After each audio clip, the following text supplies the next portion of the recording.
Hello दोस्तों, तो आज हमारे साथ फिर से हमारे मिस्टर श्री ज़मीर सर जुड़ गए हैं।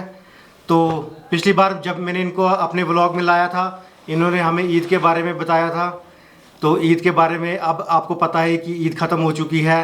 ईद का पावन महीना जो है वो पूरा हो चुका है और इन्होंने अपने रोज़े भी पूरे कर लिए हैं। तो आज मैं इनको इस व्लॉग में इसलिए ला रहा हूँ क्योंकि हमारे बहुत सारे दर्शकों को ये कन्फ्यूजन है कि साल में 2 बार ईद आती है। एक बड़ी ईद आती है, एक छोटी ईद आती है। तो जो हिंदुओं के त्यौहार होते हैं जैसे होली हो गई, वो तो साल में एक ही बार होती है। दिवाली हो गई, लोहड़ी हो गई, तो साल में वो एक ही बार होती है। लेकिन सिर्फ ईद ही एक ऐसी त्यौहार है जो साल में 2 बार होती है। तो हमें भी बचपन से बहुत कन्फ्यूजन थी यार, एक त्यौहार साल में 2-2 बार कैसे आ सकता है। हमारे दर्शकों ने भी कमेंट किए कि ज़रा किसी से पूछिए कि ईद जो है वो 2 बार साल में क्यों आती है। तो इनसे अच्छा मुझे शख्स जो है वो नहीं मिलेगा इसको एक्सप्लेन करने के लिए। तो ज़मीर सर आज हमारे दर्शकों को बताएं कि जो ईद होती है, ये छोटी ईद, बड़ी ईद, वो भी छोड़िए, लेकिन साल में 2 बार एक ही त्यौहार साल में 2 बार कैसे आ सकता है। हमने तो सुना था जैसे सलमान खान की फिल्म ईद पर रिलीज होती है, तो साल में 2 बार ईद कैसे आती है, ज़रा हमारे दर्शकों को बताएं। पहला क्या होता है कि जब हमारे वो रोज़े जब ख़त्म हो जाते हैं तो रोज़ों के बाद जो ईद होती है उसको हम छोटी ईद बोलते हैं। छोटी ईद, अच्छा जी जी। तो फिर उसके बाद जो होता है 2 महीने, समझो 2 महीने 10 दिन के बाद जो कुर्बानी की ईद होती है। अच्छा। तो जिसमें हमें कुर्बानी करनी होती है, मतलब भेड़ों की, बकरे की।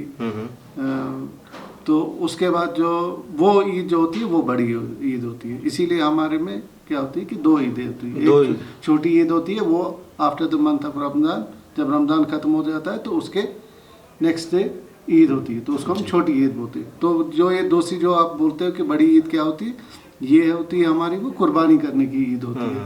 तो उसमें भी यही होता है कि जो मतलब जिनके पास पैसा होगा या जो अमीर जैसे रफली आप बोल सकते हो, तो वो जो कर सकते हैं वो कुर्बानी, तो वो करते हैं, तो उस ईद को हम बड़ी ईद कहते हैं जी। तो इसी वजह से हमारी वो 2 ईदें होती हैं। जी जी जी।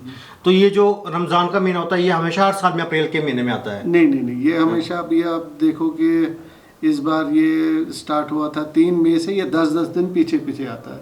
अच्छा। मतलब जो इंशाल्लाह जो नेक्स्ट हमारा रमज़ान होगा वो 22 या 23 मार्च से शुरू होगा। अच्छा, ये पीछे आता है 10 दिन पहले। तो मतलब ड्यूरिंग द कोर्स ऑफ अगले 10 इयर्स में ये दिसंबर में भी आ सकती है? हाँ, ये आ जाता है। दिसंबर पूरे थ्रू द ईयर चलती रहेगी? जी। हर महीने में रमज़ान आएगा? एक वक्त ऐसा आएगा कि हर महीने में जो है वो रमज़ान आएगा, हर साल के अलग अलग टाइम पे? जी। ये 10-10 दिन पीछे आता है। 10-10 दिन पीछे ये कंटिन्यू चलता रहता है, प्रोसेस चलता रहता है। जी। तो आपको ऐसा अवसर मिला कभी आपने सर्दियों में बर्फ में ईद मनाई हो? हाँ। ऐसा अवसर आपने अपनी जिंदगी में? जी बिल्कुल। गर्मियों में भी, हाँ, मतलब जब पीक गर्मी होती है थे जुलाई अगस्त, मतलब उसमें भी आपने रोजे रखे हैं। अच्छा। और सर्दियों में भी रखे हैं, और देखते हैं आप। तो हमारे दर्शकों को ये बताएं, जब हम बचपन में किताबें पढ़ी थी उसमें हम पढ़ते थे कि डिफरेंट धर्म्स के जो होते थे, जैसे सिखों का जो गुरु पर्व होता था, गुरु नानक देव जी का बर्थडे होता था, हमारी दिवाली। फिर हम पढ़ते थे मुस्लिम भाइयों का ईद उल फितर। तो ईद उल फितर किसको कहते हैं, छोटी ईद को कि बड़ी ईद को, कि दोनों को ईद उल फितर कहते हैं? नहीं, एक होती है ईद उल फितर, एक होती है ईद उल जुहा। एक होती है ईद उल जोहा। जी। अच्छा, तो ईद उल फितर किसको कहते हैं? अब आप खुद अंदाजा लगाओ। बड़ी वाली ईद को, जिसमें जो रमज़ान के 2 महीने बाद आती है, जो छोटी ईद के 2 महीने बाद आती है। नहीं, वो होगी जोहा। अच्छा, वो जोहा। अच्छा, तो जो ये अभी आपने ईद मनाई, जो अभी 10 दिन पहले ईद गई, उसको ईद उल फितर कहते हैं? अच्छा, उसको कहते हैं ईद उल जोहा। अच्छा, तो ये हमने आज तक बचपन में क्यों नहीं पढ़ा किताबों में कि ये 2 बार होती है? ईद 2 बार उसमें सिर्फ ये बताते थे कि ईद उल फितर बस। नहीं, अगर आप प्रिसाइज देखोगे तो हमारा एक होता है जो हुजूर सल्लल्लाहु अलैहि वसल्लम का बर्थडे होता है, हाँ जी, बर्थडे नबी, उसको भी हम ईद ही बोलते हैं। तो अगर आप ज़्यादा कंफ्यूज नहीं हो जाओगे तो मैं बोलूँगा हमारी 3 ईदें होती हैं। अच्छा, जिस दिन उनका बर्थडे होता है, किसका बर्थडे बोला आपने उनका? हुजूर सल्लल्लाहु अलैहि वसल्लम, वो पैगंबर थे? जी। अच्छा, जिस दिन उनका बर्थडे होता है उस दिन को भी ईद कहते हैं? तो उस दिन भी छुट्टी होती है? उस दिन भी, मतलब साल में 3 छुट्टियां होती हैं ईद की? ईद मिलादुन नबी उसको बोलते हैं। ईद मिलादुन नबी, हाँ जी, कैलेंडर पे मैंने पढ़ा हुआ है कहीं ईद उल। ठीक।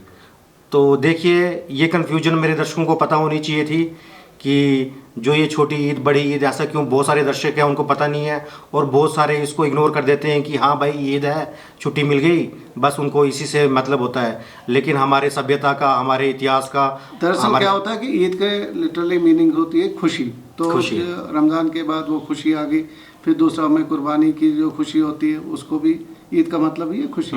फिर जब हुजूर सल्लल्लाहु अलैहि वसल्लम जिस दिन पैदा हुए तो वो भी खुशी है। अब जैसे कि आप बोल रहे हैं कि आपका एक ही बार दिवाली आती है, लेकिन दिवाली भी तो आती है, दशहरा, फिर तो होली भी, और भी तो त्यौहार आते हैं। तो अब आपने डिफरेंट नाम दिए। अच्छा, हर खुशी को हमने अलग अलग त्योहार नाम दिए हैं, लेकिन मुस्लिम धर्म में जो है उसको ईद कहते हैं, हर चीज की खुशी को ईद कहते हैं। को ईद बोलते हैं। तो मतलब अगर ऐसा कह सकते हैं हम कि किसी पैसा की है वो भी तो आपको खुशी है ना। तो मतलब ऐसा कह सकते हैं कि अच्छा, ये कभी कभी हमें जैसे किसी के घर बच्चा हो या किसी की नौकरी लगे, वो बोलेगा आज मेरी ईद होगी यार, मतलब ऐसा कह सकते हैं कि आज खुशी होगी, मुहावरा जैसा बोलते हैं। हाँ, मुहावरा जैसा कि आज तो मेरी ईद होगी। अच्छा, जैसे आपको तनख्वाह मिलती है तो आपकी ईद हो जाती है। अच्छा जी। तो देखिए, ये पता होना चाहिए हमारे दर्शकों को। तो आप मुझे बताएं, ये जो ईद उल जोहा है, ये कब, आपको पता है कब है? अब ये आएगी जुलाई में। जो रमज़ान के बाद जो ईद होती है उसके बाद 2 महीने 10 दिन के बाद एग्जैक्ट बिल्कुल उसके बाद ये 2 महीने 10 दिन के बाद आ ही जाती है। और उसमें चांद नहीं देखते वो, सिर्फ उसमें भी चांद देखते हैं पहला, लेकिन ये उस महीने का जो 10वां दिन होता है तो उसमें वो ईद मनाई जाती है। मतलब पूरे 2 महीने 10 दिन के एग्जैक्ट बाद में। तो लेकिन चांद नहीं दिखा उस दिन? तो चांद तो पहले ही दिखेगा ना, पहली तारीख को चांद दिखाई देगा, लेकिन जो उस महीने का 10वां दिन अच्छा उस दिन वो मनाया। अच्छा, चांद पहले दिख जाता है? पहले तो वो पहली तारीख को ही दिखाई देगा ना। अच्छा, उस महीने के। तो देखिए 2 महीने जो छोटी ईद होती है, जो बड़ी छोटी ईद होती है, उसके बिल्कुल एग्जैक्ट 2 महीने 10 दिन के बाद जो बड़ी ईद मनाई जाती है। तो जुलाई में ये त्यौहार आ रहा है। मैं अपने दर्शकों को बधाई देता हूँ कि ये बड़ी ईद का जो ईद उल जोहा है, इसका धूमधाम से वो जश्न मनाएं। और वो जो आपने पैगंबर बताया, उनका बर्थडे कब है?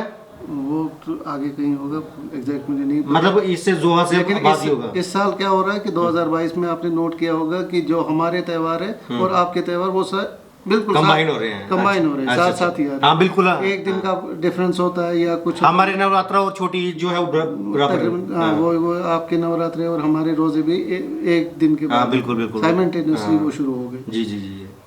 तो देखिए, मैं दर्शकों को जाते जाते इस वीडियो की वाइंड अप कर रहा हूँ और बता रहा हूँ कि ईद उल जोहा जो है आप अच्छे से मनाएं। और उसके बाद जो पैगंबर साहब जी का बर्थडे आ रहा है उसमें भी ईद है।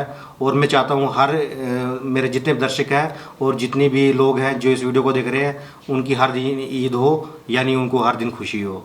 तो धन्यवाद ज़मीर सर ने जो इतने अच्छे से हमारे दर्शकों को एक्सप्लेन किया, उनका भी धन्यवाद। और जो आप दर्शक वीडियो देख रहे हैं, जो वक्त निकाला हमारे लिए, उनके लिए भी धन्यवाद। Thank you.